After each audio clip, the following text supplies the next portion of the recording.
हाँ जी, नमस्कार। स्वागत है आपका हमारे इस डिजिटल प्लेटफॉर्म जिसका नाम एडोग्राम क्लासेज। हम पढ़ा रहे हैं सिस्टम सॉफ्टवेयर के बारे में पढ़ रहे थे हम हार्डवेयर को पढ़ने के बाद सॉफ्टवेयर में आए। सॉफ्टवेयर के इंट्रोडक्शन हम दे चुके हैं। हम बात कर रहे हैं, हम सॉफ्टवेयर के बारे में बात की थी। हमने बोला 3 पार्ट होते हैं इसके। एक होता है सिस्टम सॉफ्टवेयर, दूसरा होता है एप्लीकेशन सॉफ्टवेयर और तीसरा होता है कौन से वाला, यूटिलिटी सॉफ्टवेयर। अगर कॉमर्शियल दुनिया में अगर सॉफ्टवेयर की बात की जाए, अगर कॉमर्शियल दुनिया के बारे में सॉफ्टवेयर की बात की जाए, तो इसको 3 वैसे डिवाइड में किया गया है। कौन से वाले में कई बार सवाल आते हैं, इसलिए मैं इसको पढ़ा रहा हूँ। 3 में डिवाइड किया गया है। सबसे पहले अगर बात की जाए, क्या सबसे पहला होता है जो पूरी दुनिया में फ्री मिलता है ना।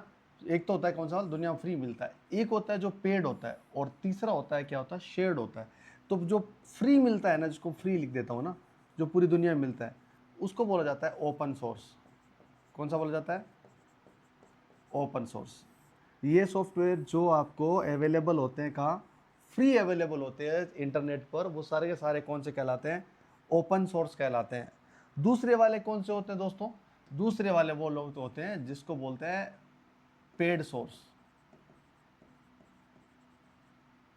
अब पेड सोर्स का मतलब क्या होता है, इसके लिए पेमेंट होती है आपकी, यानी जिसके लिए पेमेंट करनी पड़े, जिसका पैसा देना पड़े, उसको कहलाती है पेड सोर्स। कौन से वाला है, पेड सोर्स।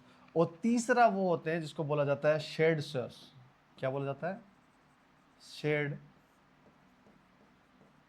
सोर्स। ये 3 टाइप के आपको अवेलेबल होते हैं कॉमर्शियली बाजार में ये सॉफ्टवेयर। अब सॉफ्टवेयर का मतलब क्या हुआ, एक होता है ओपन सोर्स। ओपन सोर्स का मतलब वो बाजार में कहीं भी आप उसे डाउनलोड करिए, उसको यूज़ करिए, काम में लीजिए, सारे ओपन सोर्स है। एक ऐसा सॉफ्टवेयर होता है जिसको क्या किया जाता है, बोलते हैं इसको पेड सोर्स होता है, उसके लिए पैसा देना ही देना पड़ता है। ये कौन सा कहलाता है, पेड सोर्स। और जिसके लिए तीसरा क्या होता है, ये शेयर्ड सोर्स। कौन से वाले होते हैं शेयर्ड सोर्स, शेयर्ड सोर्स की बात कर लेते हैं। वो वाले सॉफ्टवेयर जो आपको एक पर्टिकुलर टाइम, क्या होता है, एक पर्टिकुलर टाइम पीरियड दिया जाता है, एक टाइम दिया जाता है। उदाहरण देता हूँ, आपके लिए 30 दिन का, 30 डेज है, ट्रायल पैकेज है, जिसको ना 30 दिन का ट्रायल पैकेज आपको मिल रहा है। 7 दिन का ट्रायल है, 15 दिन का ट्रायल है, 2 महीने का है। इतनी आपको मेंबरशिप दी जाती है, यानी फ्री मिले कितने, एक टाइम पीरियड के लिए फ्री मिले, और बाद में उसको क्या किया जाए, फिर उसको क्या किया जाए, वो बदल के किस में जाए, पेड में कन्वर्ट हो जाए, है ना। पहले आपको मिले ट्रायल के तौर पर फ्री मिले, यानी ओपन सोर्स के तौर पर मिले, लेकिन बाद में जाके वो पेड में कन्वर्ट हो जाए, वो सारे के सारे कहलाते हैं शेयर्ड सोर्स। डन।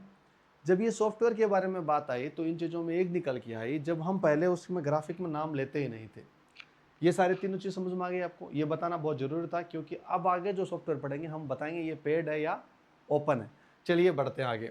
जब हम बात करते हैं सिस्टम सॉफ्टवेयर के, तो मैंने कहा सिर्फ सिस्टम सॉफ्टवेयर को जब भी आप बात करोगे तो ऐसा बोला गया, क्या यह हार्डवेयर है, इस हार्डवेयर के ऊपर यहाँ जो है वो हमारा सिस्टम सॉफ्टवेयर काम करता है, यह बात हुई थी। और इसके ऊपर अगर कोई चीज़ बात काम करता है, वो काम करता है एप्लीकेशन। और मैंने ये भी बोला, और एप्लीकेशन को इंस्ट्रक्शन देने वाला कौन होता है, यूजर होता है।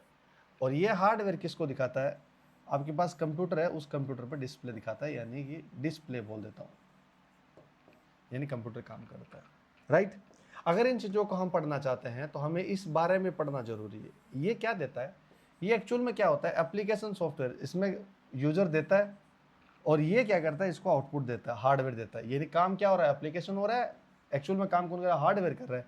लेकिन ये इसको क्या देता है, एक एनवायरमेंट देता है, एक यानी माहौल देता है।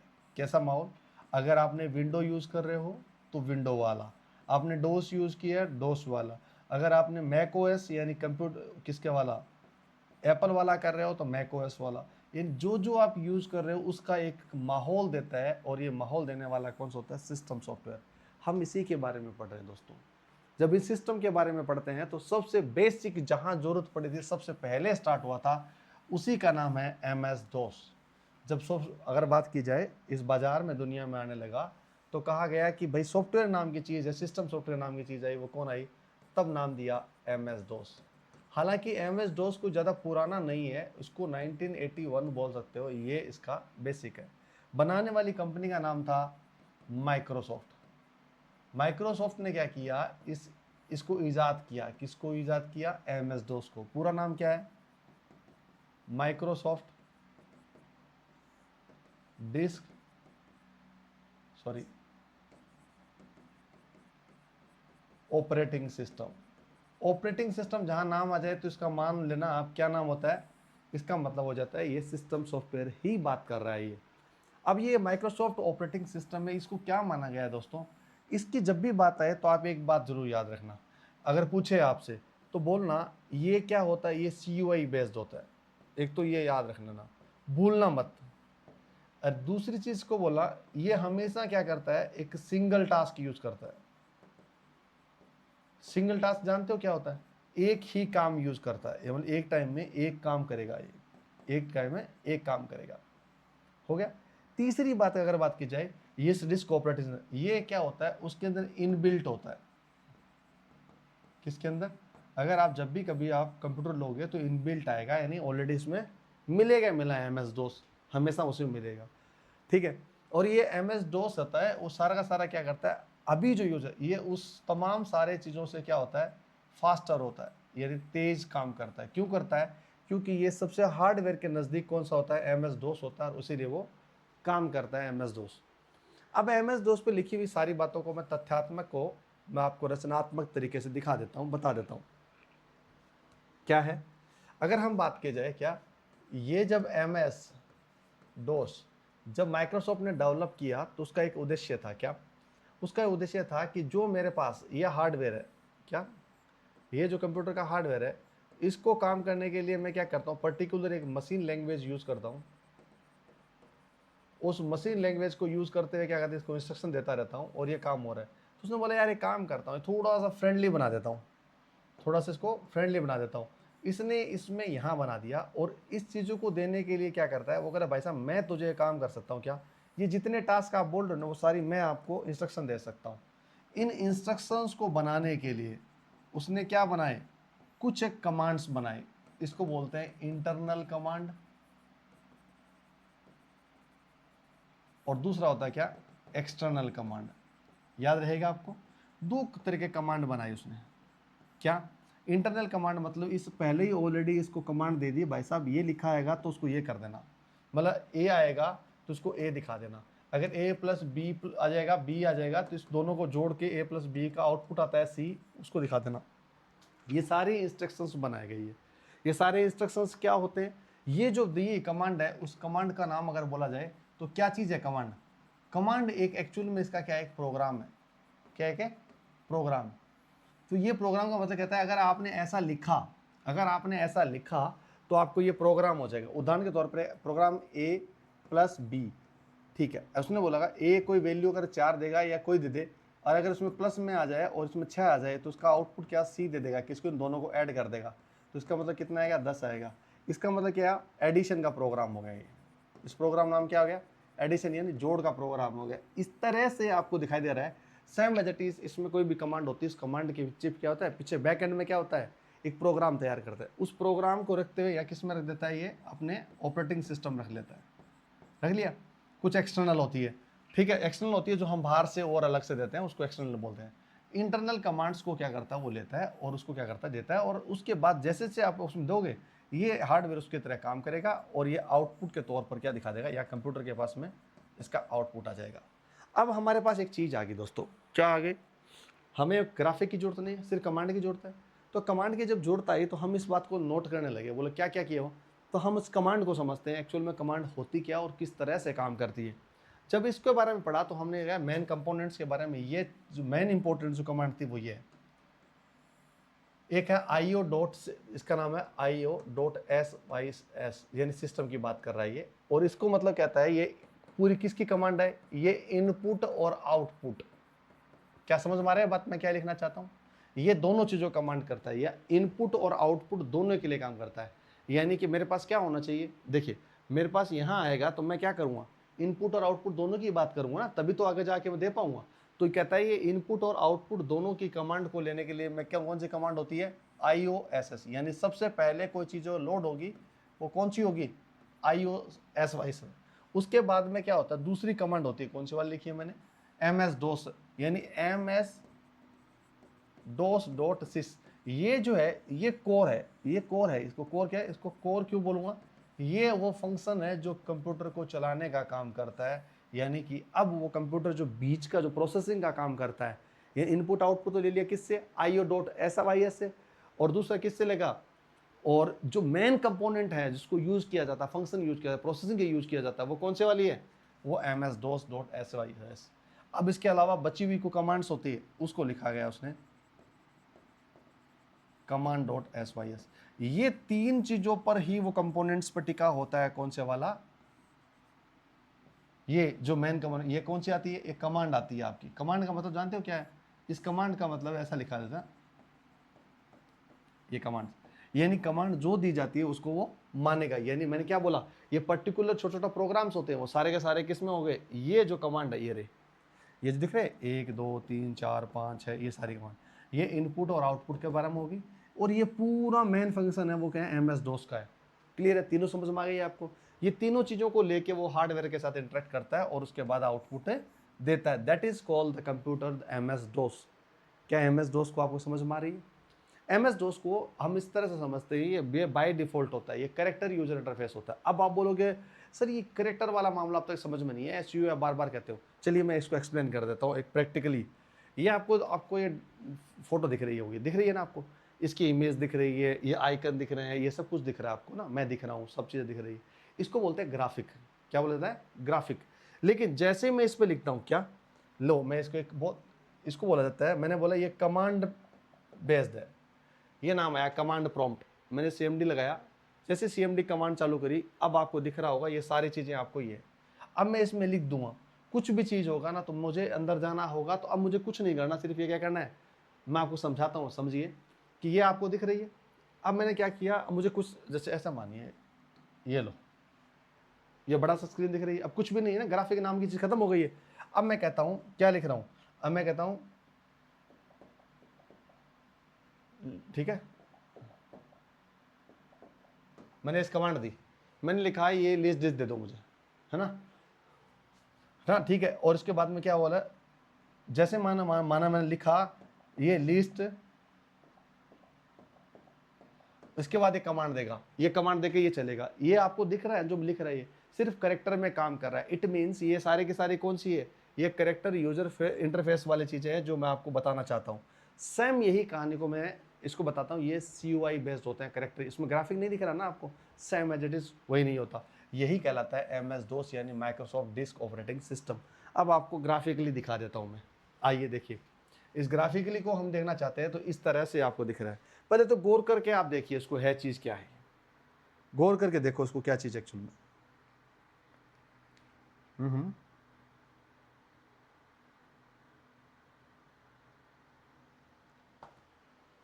ठीक है, सबसे पहले एक बात याद रखना, ये कोई कंप्यूटर पूछ ले आपसे कि जो कौन से वाला, मैं यहाँ लिख देता हूँ, अगर ये पूछ ले आपसे क्या कि ये कौन सा जो मेमोरी सिस्टम है कौन सा वाला है, उसको बोला फेट सिस्टम को यूज करता है। ये किसको करता है, फेट सिस्टम को। फेट सिस्टम का पूरा नाम क्या होता है, फाइल अलोकेशन टेबल। अब ये बोलो इसका कोई और एग्जांपल है, जो पेन ड्राइव यूज होता है ना आपका, और पेन ड्राइव भी सेम ही फेट सिस्टम को यूज करती है। ठीक है, तो आपसे पूछे कि ये MS-DOS है कौन सा वाला मेमोरी सिस्टम यूज करता है, फेट, और ये सिंगल यूजर होता है, यानी एक ही यूजर एक में ही काम करता है, ज़्यादा मल्टीटास्किंग नहीं होता, और ये सारा काम होता है ग्राफिक्स में नहीं करता, करेक्टर में ही करता है। ये बात मैंने आपको बता दी है। अब इसको समझते हैं, यहाँ पर समझिए क्या चीज़ है दोस्तों, मैंने चीज़ें बोली थी क्या, ये IO.sys, ये MS.sys, ये command.com, ये आपको तीनों चीज़ें आपको दिख रही है जो मैंने बताया था, ये तीनों कमांड्स लेके ही काम करता है। ये सारी तीनों कमांड लेके देखो कहाँ से आता है, ये MS-DOS कोर में आता है। ये MS-DOS कौन सा होता है आपका, यही है जिसके कारण ये क्या हो रहा है, ऑपरेटिंग सिस्टम काम करेगा। ये IO.sys है, बेसिक इनपुट आउटपुट कंट्रोल करता है। MS-DOS है वो कोर फंक्शन में काम करता है, और कमांड है तो वो इंटरप्रेटर काम करता है, एक एक करके कमांड को पार करता है। इसके अलावा क्या बोला उसने, इंटरनल कमांड होती है वो DIR, डायरेक्ट जैसे डायरेक्टरी खोलना है उसको DIR खोल देगा। ठीक है, कॉपी करना, पेस्ट करना, ये सब चीज़ें उसमें एक्सटर्नल होती है, जिसमें फॉर्मेट करना, ये चीज़ें सारी एक्सटर्नल होती है। तो इंटरनल और एक्सटर्नल दो तरह के कमांड बोल दी मैंने। इसके अलावा MS DOS की जो कार्यप्रणाली है वो स्टार्ट करता है, सबसे पहले स्टार्ट होते क्या आएगा, जैसे ये बूट है वो क्या करेगा कर्नल के थ्रू, ये जो आपको दिख रही लाइन इसको बोलते हैं कर्नल। कर्नल क्या होती है, एक हार्डवेयर और एक सॉफ्टवेयर, इन दोनों के बीच के जो रास्ता बनाती है ना, जो ये रास्ता, इसी का नाम बोलता है कर्नल। क्या बोलते हैं उसको, कर्नल। ये कर्नल के थ्रू क्या करता है, लोड होता है बाद में IOCS और IOSS मतलब SYS बाद में होता है कौन से वाला, MS DOS लोड होता है। MS DOS के बाद कमांड प्रॉम्प्ट उसके लोड हो जाता है, फिर आउटपुट जो भी आप दोगे उसका आउटपुट मिल जाएगा, सेम काम करेगा, ये फास्टेस्ट होता है। लेकिन एक चीज़ है जो इसमें अटकती है, जो आपके सवाल पैदा करती है, कौन सी है दोस्तों, इसका जो एक चीज़ है वो इंपॉर्टेंट है, वो याद रखना आप। क्या, इसमें एक नाम आता है ड्राइवर। क्या है ड्राइवर, ड्राइवर का मतलब होता है जब आप एक हार्डवेयर को, मैं ऐसे लिख देता हूँ ना, जैसे हमारे पास एक हार्डवेयर है, ठीक है, इस हार्डवेयर को इस सॉफ्टवेयर के साथ मुझे इसे मैच करवाना है, तो मेरा यहाँ से लेकर यहाँ तक ये दोनों के बीच में ये ट्रांजेक्शन चल रहा है, और ये कराने वाला काम कौन करता है, कर्नल। उसको क्या बोला जाता है, कर्नल। लेकिन मुझे इसको यहाँ तक जाना, इसको आना, किस तरह आएगा, किस तरह जाएगा, ये जो मेरे पास इंस्ट्रक्शन नहीं है भाई साहब, ये जो मेरे पास इंस्ट्रक्शन होते हैं कि किस तरह से ये क्या इंसर्ट करेगा, इसको देगा, डेटा कैसे देगा, डेटा कैसे लेगा, इन तमाम सारी चीज़ों को कैसे पता लगेगा, तो मुझे क्या करना पड़ता है, इन इंस्ट्रक्शंस को बना के क्या बनाना पड़ता है, कुछ प्रोग्राम बनाने पड़ते हैं। उस प्रोग्राम किसको बोलते हैं, उस प्रोग्राम को जो इस सिस्टम को चलाने का काम करता है, देने और लेने का काम करता है इसमें, उसी का नाम क्या कहलाता है, ड्राइवर्स। अब आप ड्राइवर्स के बारे में आप और सुना होगा, कई बार आप कंप्यूटर में क्या करते हो, इंस्टॉल करते हो कोई चीज़ें, क्या करते हो, हार्डवेयर लगाते हो, हार्डवेयर काम नहीं करता। क्यों नहीं करता, क्योंकि ये हार्डवेयर तो आपने लगा लिया, इसका जो सॉफ्टवेयर है वो काम नहीं कर पाया, तो इसके बीच में क्या चाहिए आपको, ड्राइवर्स की जरूरत पड़ती है। तभी आप कहते हो इसमें, ये आपने क्या नहीं है, डाउनलोड नहीं किया ड्राइवर्स को। अगर आपने डाउनलोड किया होगा तो ये चीज़ आ जाती है। अगर ये चीज़ें आपको समझ में आ गई होगी तो मुझे लगता है ये कोई भी चीज़ आपकी कॉन्सेप्ट बचा नहीं होगा। इसके अलावा कुछ बचा है तो मुझे बताओ, अगर आप हो तो कमेंट बॉक्स में लिखो कि मैं, ताकि ये चीज़ें अगली बार हो तो दोबारा वापस इस चीज़ों को पढ़ाऊँ। बिल्कुल पढ़ा दूँगा, आपके कहने पर पढ़ाऊँगा, कोई दिक्कत नहीं है। ठीक है, यहाँ तक हो गया। अब मेरे पास एक सवाल और आ जाते हैं, क्या, अब मैं कहता हूँ भाई साहब इस हार्ड में आप लिखते हैं सॉफ्टवेयर को, उसको लैंग्वेज में बदलने वाला मुझे लैंग्वेज भी चाहिए, और लैंग्वेज तो मैं लिखूंगा, इसमें कोई भाषा होगी तो लिखूंगा, तो इसको क्या चाहिए, मुझे वही चीज़ चाहिए, क्या, कंपाइलर, इंटरप्रेटर, पढ़ा चुका हूँ मैं इसको, बार बार पढ़ा बता रहा हूँ, और तीसरा क्या है, असेंबलर। ये तीन चीज़ मुझे चाहिए। तो कोई पूछे आपसे कि MS DOS है, उसके अंदर क्या चाहिए मुझे, MS DOS के अंदर चाहिए मुझे पहले तो वो कमांड्स, जो बहुत इंपॉर्टेंट है, कमांड्स जो इनपुट आउटपुट सिस वाली है, एक है MS DOS सिस वाली है, और तीसरा कौन से वाली थी, कमांड। ये मुझे चाहिए, याद रहेगा आपको। इसके अलावा मुझे क्या चाहिए, इसके अलावा चाहिए मुझे ड्राइवर्स, जो मेरे प्रोग्राम्स को एग्जीक्यूट कराने का काम करें। इसके अलावा चाहिए मुझे लैंग्वेज कन्वर्टर।